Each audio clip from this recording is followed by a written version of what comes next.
आगरा से करीब 30 किलोमीटर दूर एक गांव लगता है जिसका नाम तुर्किया होता है, जो कि राजस्थान के सीमा से एकदम सटा हुआ है। उस गांव में एक घर है और उस घर के अंदर कोई भी व्यक्ति ना तो दिन में जाता है और ना ही रात में जाता है। जो भी जाने की कोशिश करता है उसको कहा जाता है कि घर के आसपास भी इर्द गिर्द भी तुम मत जाना। दरअसल वो घर नहीं बल्कि एक भूतिया घर है, उसके अंदर आत्माएं रहती हैं। इस तरीके की बातें जब सुनते हैं लोग, हालांकि गांव में एक तरीके का कोतूहल रहता है।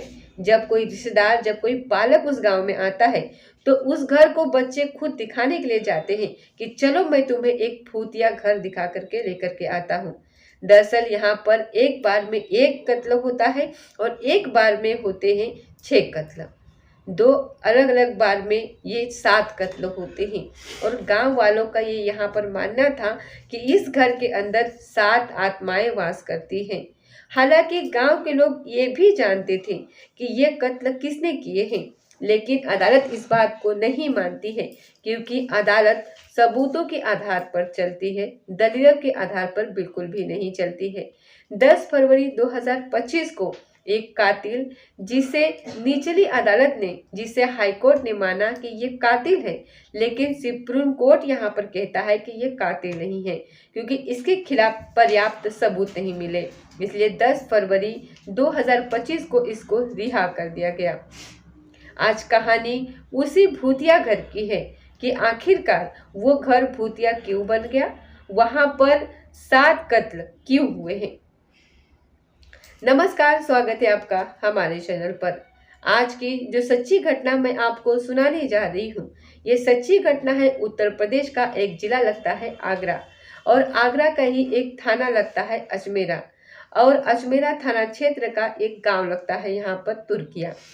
दरअसल 9 मई 2012 की सुबह लगभग 6:30 बजे के आसपास का वक्त हो रहा था। नजदीकी पुलिस स्टेशन में एक सूचना दी जाती है कि एक घर के अंदर कत्ल हो जाते हैं। दरअसल सूचना इसलिए दी जाती है कि एक घर है और एक घर के अंदर से 3 सदस्य होते हैं, वो निकल रहे होते हैं। एक 2 सदस्य उसी घर के होते हैं और एक सदस्य ऐसा होता है जो अनजान है, जो कहीं दूर का रहने वाला है। गांव वालों के नजरे में उन्हें ऐसा लगता है कि ये अचानक से इतनी सुबह सुबह घर से क्यों निकल करके जा रहे हैं। क्या वो वाकई में घर से निकले थे या गांव वालों का वहम था? लेकिन किसी ने जाकर के उस घर में जब झांक कर के देखा, और देखने के बाद जो उन्होंने पाया, एक कमरे में 3 लाशें पड़ी हुई थी और दूसरे कमरे में भी 3 लाशें पड़ी हुई थी। यानी कि एक ही दिन में, एक ही रात में 6 कत्ल कर दिए जाते हैं। ये कत्ल होता है जिसकी उम्र 35 साल के आसपास होती है। नाम उसका सत्यवान होता है। जिसकी उम्र लगभग 30 साल के आसपास होती है, नाम उसका पुष्पा होता है। और उसका एक बेटा होता है जिसका नाम कन्हैया होता है, उम्र उसकी 5 साल होती है। और एक बेटी होती है जिसकी उम्र 4 साल की होती है। और एक बेटी होती है गुड़िया, जिसकी उम्र 3 साल होती है। एक बेटी होती है प्रिया, जिसकी उम्र 2 साल की होती है। कातुले ने जो उनको मारा था वो किसी धारदार हथियार से उनको मारा गया था। उनके गर्दन को काट दिया गया था, साथ ही उनके सीने पर भी, और साथ ही उनके शरीर के अलग अलग हिस्सों पर कुल्हाड़ी या फिर धारदार हथियार, ऐसी किसी चीज से उनको मारा गया था। जिसकी वजह से वो ये चाहता था कि जब ये इन्हें मारना चाहता था तो उसकी ये अंतिम इच्छा थी कि इनमें से एक भी व्यक्ति बचना नहीं चाहिए। जैसे ही आप अंदाजा इसमें लगा सकते हैं कि 2 साल कहे या 30 साल कहे या 4 साल के कहे या 5 साल का, इनका कितना वजूद होता है। उनको भी किसी भारी धारदार वस्तु से काटा गया था।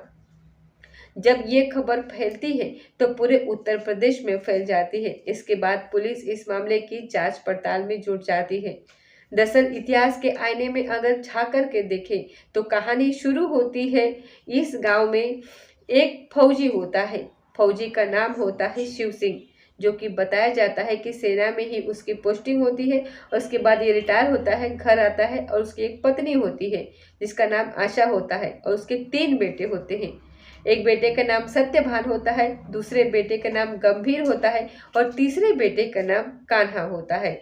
और एक इनकी बेटी होती है जिसका नाम गायत्री होती है।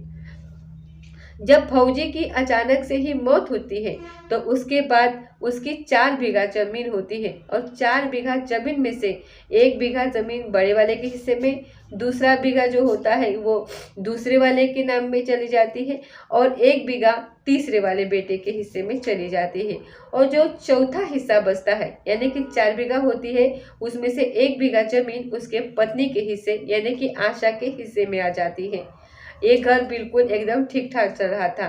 इस घर में कभी किलकारियां गुजा करती थी, लेकिन एक दिन अचानक ही दो जो बड़े भाई होते हैं, एक का नाम सत्यभान होता है और दूसरे का नाम गंभीर होता है, इनको ये सूचना मिलती है कि इनकी माँ आशा का किसी से अफेयर चल रहा है और माँ आशा किसी से शादी करना चाहती है। जैसे ही भाइयों को ये बात पता चलती है तो दोनों भाइयों ने सलाह मशवरा किया। माँ अगर शादी कर लेगी तो 1 बीघा जो जमीन उसके नाम है वो उसी के साथ चली जाएगी, इसीलिए माँ का रहना अब अच्छा नहीं है। इसलिए उन दोनों ने मिल करके 2007 में अपने माँ का कत्ल कर दिया। माँ का कत्ल हो जाता है और यह मामला पुलिस तक पहुंचता है। सत्यभान की तो शादी हो चुकी थी, लेकिन जो दूसरा भाई होता है और उससे छोटा भाई कान्हा, उनकी शादी नहीं हुई थी। गंभीर यानी कि बीच वाला भाई और सत्यभान दोनों ने मिलकर के अपने माँ का जब कत्ल कर दिया तो पुलिस इन्हें गिरफ्तार करती है और गिरफ्तार करने के बाद इनको जेल भेज देती है। जब ये जेल में रहते हैं तो कुछ दिन के बाद बड़े वाले भाई को तो यहाँ पर जमानत मिल जाती है, लेकिन छोटा भाई जो होता है वो जेल में ही रहता है, सलाखों के पीछे ही रहता है। इसलिए बड़ा भाई जो होता है वो अपने छोटे भाई से मिलने के लिए कभी कभी जेल आया करता था और उसकी जो जरूरतें होती थी, कपड़ा या फिर और कुछ जैसे कोई सामान, अक्सर लोग जब मिलने के लिए जाते हैं तो बड़ा भाई जब अपने छोटे भाई से मिलने जाया करता था तो उसका किसी न किसी रूप में मदद किया करता था। कुछ साल बीत जाते हैं, जब कुछ साल बीत जाते हैं तो उसके बाद फिर छोटे वाले भाई को भी जेल से जमानत मिल जाती है, वो भी बाहर निकल आता है और जब बाहर आता है तो पता चलता है कि उसके नाम 1 बीघा जमीन थी। उस 1 बीघा जमीन पर बेईमानी हुई है, यानी कि उसके नाम नहीं बल्कि उसके माँ के नाम जो 1 बीघा जमीन थी, बाकी 1-1 बीघा तो तीनों भाइयों के बीच में थी। माँ के नाम जो 1 बीघा जमीन होती है, उसी जमीन को लेकर के आपस में बातचीत करते हैं और पता चलता है कि वो जमीन बड़े वाले भाई ने अपनी ही पत्नी के नाम करवा दी है। और इसी बात को देखते हुए छोटे भाई से विवाद होना शुरू हो जाता है। विवाद जब इतना बढ़ जाता है तो सत्यवान कहता है अपने छोटे भाई से कि जब तुम सलाखों के पीछे थे, जेल में थे, तो मैं तुम्हारी पैरवी कर रहा था, मैं तुम्हें जो मदद पहुंचाया करता था तो समझ लो मैंने उसी जमीन से मैंने तुम्हारी मदद की, इसलिए वो जमीन तो अब तुम्हें नहीं मिलेगी। और इसी बात को देखते हुए दोनों भाइयों के बीच में विवाद बढ़ने लगता है। 1 बीघा जमीन, कुछ इस तरीके से इसमें विवाद बढ़ने लगता है कि एक भाई ने यहाँ पर ये कहा कि मैं तुम्हारे वंश का नाश कर दूंगा, सर्वनाश कर दूंगा। ऐसा गांव वाले यहाँ पर दावा करते हैं, ऐसा मीडिया की रिपोर्ट भी यहाँ पर दावा करती है। एक दिन कुछ ऐसा होता है कि ये गंभीर सिंह अपनी बहन और साथ ही इसका एक दोस्त होता है जो बिहार का रहने वाला होता है, उस दोस्त के साथ घर में आते हैं। घर में आने के बाद वहाँ पर रुकते हैं और जो भी खाना पीना बनाया जाता है उस खाने पीने में बताया जाता है कि कोई नशीला पदार्थ जो होता है वो उसमें मिलाया गया। और मिलाने के बाद सत्यवान, उसकी पत्नी पुष्पा, कन्हैया, आरती, गुड़िया, प्रिया, इन सभी को खाने में दे दिया जाता है, लेकिन उस खाने को वो खुद नहीं खाते हैं। और रात का कोई मौका होता है, 8-9 मई 2012 की वो रात होती है। एक ऐसी रात वो होती थी कि धारदार हथियार से इस घर के 5 सदस्यों की हत्या कर दी जाती है, जिसमें कि 3 बेटियां होती हैं छोटी छोटी और एक बेटा होता है और पति पत्नी होते हैं।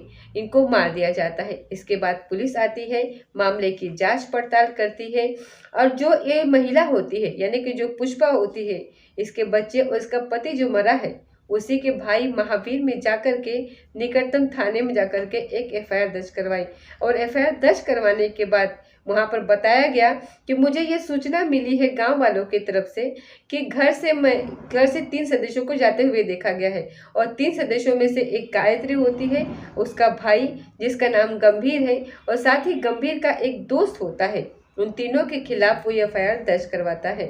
एफआईआर वहाँ पर दर्ज होती है, पुलिस मामले की जांच पड़ताल करती है, सबूत जुटाने की कोशिश करती है। जिस चाकू से उनको मारा गया था, जिन कुल्हाड़ी से इनको काटा गया था, वो चाकू भी वहां पर मिल जाता है। घर से कुछ ऐसी वस्तुएं भी मिलती हैं जो चोरी कर ली गई थी, लूट ली गई थी, यानी कि कुछ ज्वेलरी वगैरह जो होती है वो भी पुलिस वहां पर बरामद कर लेती है। आखिरकार वो बरामद तो कर ली जाती है, लेकिन बरामद करने के बाद अब मामला ये जो होता है वो अदालत तक पहुंचता है, चार्जशीट लगाई जाती है और 20 मार्च 2017 को इसमें जो बहन होती है गायत्री, उसके खिलाफ कोई पर्याप्त सबूत नहीं मिलते हैं और जो दोस्त होता है वो उस वक्त नाबालिग होता है जब ये हत्याकांड को अंजाम दिया गया था। इसे ये मामला जो होता है, ये जो दोस्त का होता है वो जुनैन चोट में चला जाता है और बहन को सबूतों के अभाव में बरी कर दिया जाता है। बहन तो बाहर निकल आती है, लेकिन कभी वो गांव नहीं जा पाई। जब भी कभी गांव जाने की कोशिश करती थी तो गांव का एक एक घर उसके लिए अपने घर का दरवाज़ा अपने दहलीज घर की बंद कर लिया करते थे और गांव वालों ने ये यहाँ पर ऐलान कर दिया था कि कभी गायत्री इस घर के अंदर या फिर इस गांव के अंदर कभी कदम ना रखे। इसीलिए वो कभी गांव जा ही नहीं पाई। और इस बीच में उसका जो सबसे छोटा वाला भाई होता है कान्हा, कान्हा की भी शादी नहीं हुई थी जब इस घटनाक्रम को अंजाम दिया गया था। उसने अपने जमीन को औने पौने दाम में बेच दिया गया था और यहाँ से वो भाग गया था। अब गांव में उस घर में कोई रहता नहीं था। अब एकमात्र वो व्यक्ति बचता है गंभीर, जो सलाखों के पीछे है। लेकिन 20 मार्च 2017 को निचली अदालत ने इस मामले की सुनवाई की और सुनवाई करने के बाद साक्ष्य या फिर जो भी दलील वहां पर दी जाती है, उन दलितों और सबूतों के आधार पर ये नजर रखते हुए अदालत ने उस व्यक्ति को, उस गंभीर सिंह को सजाए मौत का हुक्म सुनाया और कहा कि जब तक ये मर न जाए, जब तक इसकी सांस न थम जाए, तब तक इसको फांसी के फंदे पर लटका करके रखा जाए।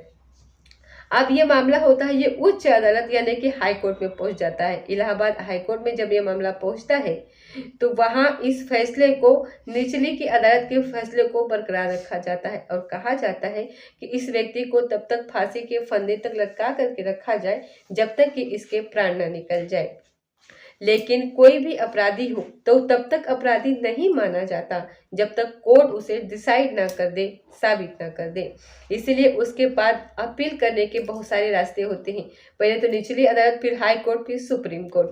अब गंभीर सिंह के साथ पास एक रास्ता था सुप्रीम कोर्ट जाने का। वो सुप्रीम कोर्ट जाता है और अपील करता है कि साहब उसने तो ये कत्ल किया ही नहीं है, उसे तो फंसाया गया है। जब ये दलील दी जाती है तो उसके बाद मामला सुप्रीम कोर्ट में जाता है और सुप्रीम कोर्ट ने इस मामले की सुनवाई की और फिर यहाँ पर बताया जाता है कि दूसरा सप्ताह फरवरी माह और साल होता है 2025। अदालत की तरफ से ये फैसला आता है कि अदालत जो चलती है वो सबूतों के आधार पर चलती है, दलीलों के आधार पर नहीं चलती है। जो इस मामले में पुलिस प्रशासन ने जांच पड़ताल की थी, उस जांच पड़ताल में बहुत ही तरह की खामियां पाई गई, लापरवाहियां पाई गई और इन खामियों के आधार पर किसी को दोषी सिद्ध नहीं किया जा सकता। इसलिए इस व्यक्ति को बरी किया जाता है यहाँ पर, यानी कि 10 फरवरी 2025 को इस व्यक्ति को बरी कर दिया गया। अब ऐसी स्थिति में ये यहाँ पर सवाल उठता है कि इस घर के अंदर जो कत्ल हुए थे, जो 6 हत्याएं यहाँ पर एक रात में ही कर दी जाती है, तो ये हत्याएं किसने की? अब इन हत्याओं के बाद में जो घर है वो पूरी तरीके से बंद रहता है। हालांकि ये दावा किया गया था कि इस घर में एक विद्यालय खुल जाएगा, लेकिन विद्यालय यहाँ पर खुला नहीं खुला। इसके पीछे बहुत सारी चीज़ें हैं, क्या नहीं है इसके बारे में मैंने मीडिया में जानने की कोशिश की, लेकिन कुछ भी सामने नहीं आया। जो सवाल था उसके जवाब नहीं मिल पाए। लेकिन ये बताया जाता है कि गांव के लोग उस घर के अंदर, उस दहलीज के अंदर ना तो किसी बालक को जाने देते हैं और ना ही किसी बड़े को जाने देते हैं। ना ही कोई महिला जाती है और ना ही कोई पुरुष जाता है, जाने से डरते हैं। कहते हैं कि कोई भी इस घर के अंदर न जाए। इसके अंदर 7 लोगों की आत्माएं रहती हैं और इसीलिए अगर कोई अंदर जाएगा तो ये जो आत्मा है वो किसी बच्ची पर पड़ सकती है, उसको नुकसान पहुंचा सकती है। इस तरीके की भ्रांतियां यहाँ पर फैली हुई है। जब कोई बाहर का व्यक्ति आता है उस गांव में, तो अक्सर उस घर को दूर से दिखाया जाता है। एक कहा जाता है कि इस घर के इर्द गिर्द, इसके आसपास बिल्कुल भी मत जाना, जानोगे तो तुम्हें नुकसान हो जाएगा। पूरा गांव जानता है कि कत्ल किसने किया है, लेकिन पुलिस ने अगर ईमानदारी से और पूरे शिद्दत के साथ अपने इस काम को अंजाम दिया होता तो शायद कातिल कभी सलाखों से बाहर ही नहीं आ पाता, क्योंकि अदालत कभी भी दलीलों पे नहीं चलती बल्कि सबूतों के आधार पर चलती है। दोस्तों, इस पूरे घटनाक्रम को सुनाने का उद्देश्य किसी को परेशान करना नहीं है, किसी का दिल दुखाना नहीं है, बल्कि आपको जागरूक करना है, आपको सचेत करना है। साथ ही आपको ये भी बताना है कि पुलिस अगर काश अपना काम पूरी ईमानदारी से करे, पूरी शिद्दत से करे, तो इस तरीके की खबरें कभी देखने को और सुनने को ही बिल्कुल भी ना मिले। पूरे गांव में आज, पूरे गांव ही नहीं बल्कि पूरे तुर्की के आसपास जितने भी इलाके के गांव हैं, हर जगह इस घटनाक्रम को लेकर के एकदम चर्चाएं हो रही हैं कि 7 कत्ल किए गए। उसने अपने माँ का कत्ल किया और अपने भाई भाभी और अपने 4 जो भतीजे होते हैं उनका भी कत्ल कर देता है और वो बाइज्जत बरी भी हो जाता है।